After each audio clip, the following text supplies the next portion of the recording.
That was honestly a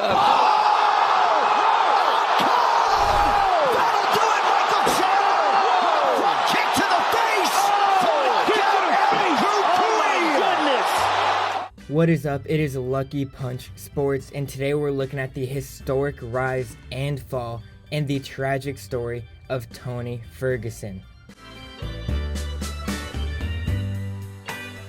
Any UFC fan of the last 10 years knows about the story of El Cucuy and his dominating run, including a 12-fight win streak from 2013 to 2019.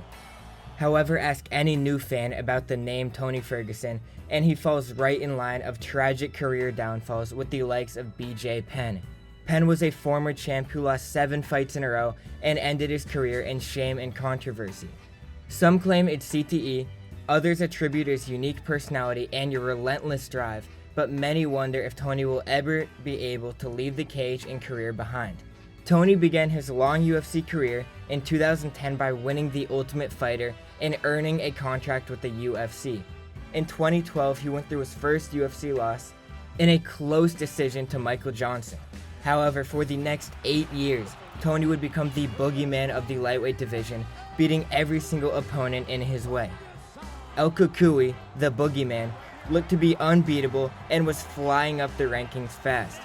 Tony had a very unique fighting style and personality that earned him a lot of fans and notoriety in the UFC. He was so unpredictable in the octagon that nobody knew what was coming next. 1 second he was blowing imaginary sand in your eyes, and then boom, he locks you in an ankle pick. This incredible run led him up to a title shot at 155 against one of the baddest men in UFC history. In 2015, a primed and ready Tony was signed on to fight the undefeated Khabib Nurmagomedov. Khabib looked to be one of the best prospects in the UFC and undefeated, but he hurt his ribs and pulled out. Not a huge deal. Tony is only 31, Khabib is only 26, and both men are incredible runs, and nothing can stop them from eventually butting heads in the octagon. 2016, 1 year later, both men get their rematch. This time Tony pulls out due to lung issues. Tony and Khabib both keep making easy work of replacement fighters, and both grow more and more eager in the race for the belt. This eventual matchup would be a career-defining moment for both fighters. By 2017, the most exciting lightweight, Conor McGregor, left the UFC to box Floyd Mayweather, an event that would make millions for both, especially McGregor, even with his loss. McGregor was pretty inactive at the time after his dominating run when he took over the UFC, but this opened up the perfect hole for Tony to finally fight for the belt at 155 that he's been chasing for years now. This was Tony's moment to shine, and he was on the verge of greatness. Finally, in 2017, Dana White announces both men will fight for the interim belt at UFC 209. And as you can guess, for the third time it's cancelled, with Khabib hospitalized due to weight cut issues from too much tiramisu. Yeah, have fun with that weight cut. Sucking air. Conditioning sucks. Due to McGregor's inactivity and Khabib's obesity, Tony was given Kevin Lee to fight for the interim lightweight belt. And you definitely marketed your ass to get to this spot. I've fought more times in the last year than you ain't fought in a year. I done fought 4 times this year, so I don't even know retired what people you're and I talking made about. them move classes. I ran out of asses to kick. You saw it already. I fucking beat Khabib without even beating him. It's called mental warfare. After struggling initially versus Lee, Tony won the fight and won the belt, the closest he's ever been to finally being the elusive yet undisputed UFC champion. Where you at, McNuggets, you piece of I'm gonna kick your ass! Gets Khabib again, booked for 223 in 2018 now, 3 years after they were first signed on to fight each other. Only time.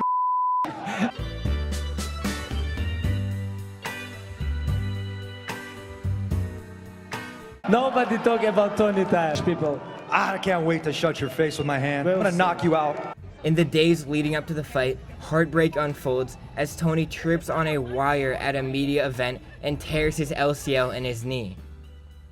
Tony's very tough and hates to pull out, and no one knew it at the time, but this singular event may have been the exact turning point in Tony Ferguson's career.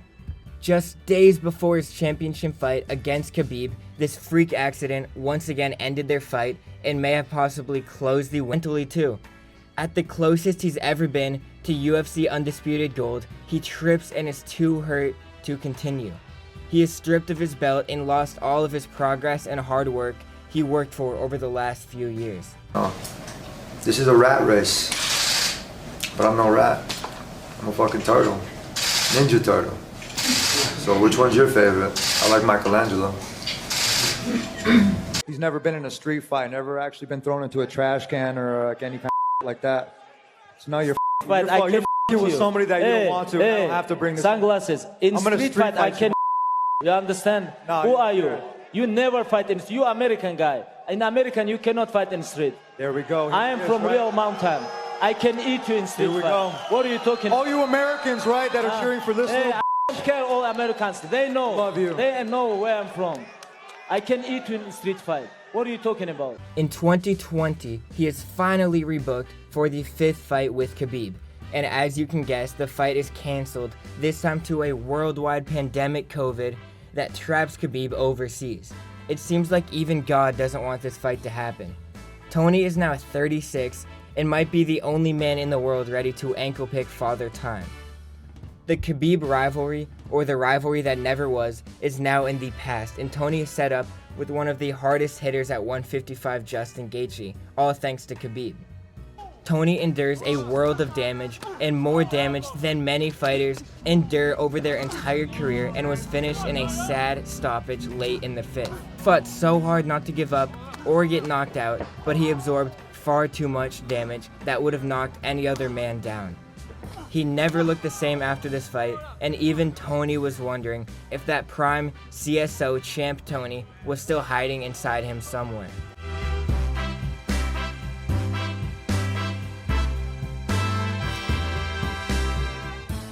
It's like Tony Ferguson's time is finished. You know, now he gonna come back. Someone gonna beat him again. I believe, because when you take damage like this, you never gonna be same. Never ever.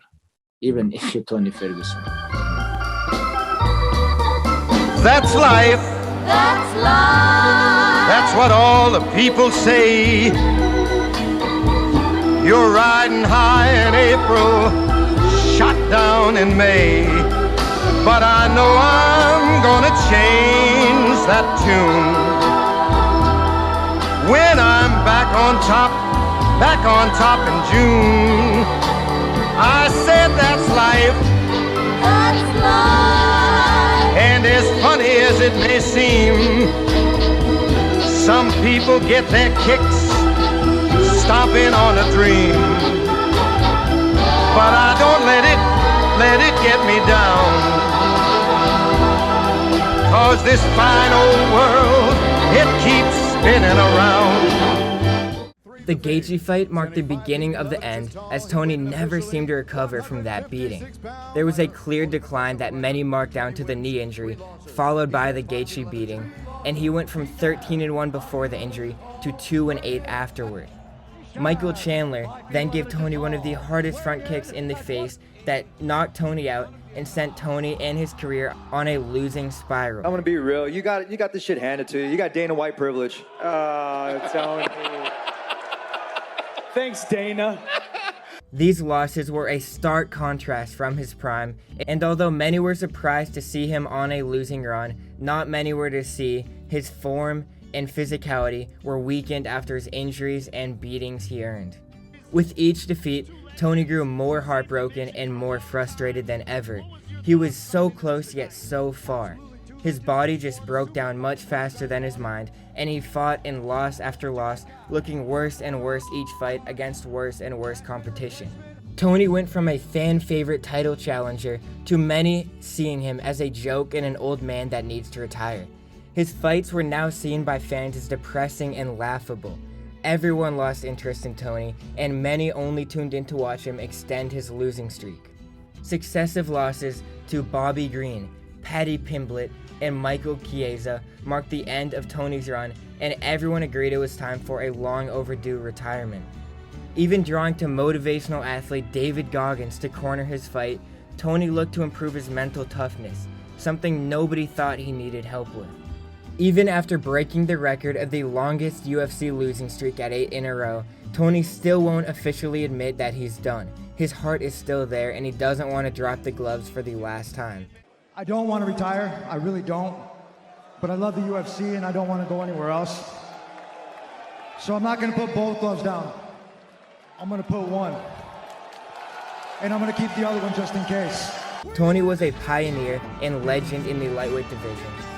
And although he's never accomplished his goal of undisputed UFC gold, his exciting fighting style and personality earned him millions of fans and a legacy of not just a fighter, but also as a poet, a Renaissance man, and a Ninja Turtle. So thank you guys for watching this video. I hope you guys enjoyed. Comment below anything you like about the video, didn't like, or if you just want to talk. I love talking to you guys. Leave a like if you enjoyed it and subscribe to support me and see more in the future. And see you guys next time.